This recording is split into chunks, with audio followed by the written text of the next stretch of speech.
తత్వము ఏ విధంగా ఉంటుందో చక్కనైనటువంటి అపురూపమైన పద్యభావాన్ని చెప్పాడు. హంసజానము లోనైనది అనుభవంబు, సంశయంభులను త్రుంచ సత్యమమరో, ధ్వంసమగు లోకవాసన తన్మయమందో, విశ్వదాభిరామ వినురవేమనోక్తి,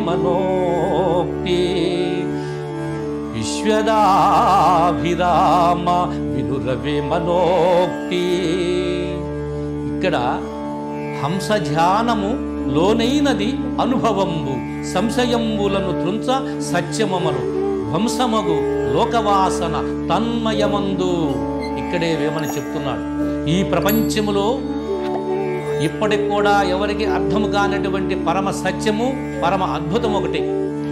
హంస ఎందుకు పోల్చారు అంటే, ఒక పాత్రలో పాలని నీళ్ళను పోస్తే హంస పాలను మాత్రమే గోలి నీటిని వదిలేస్తుంది.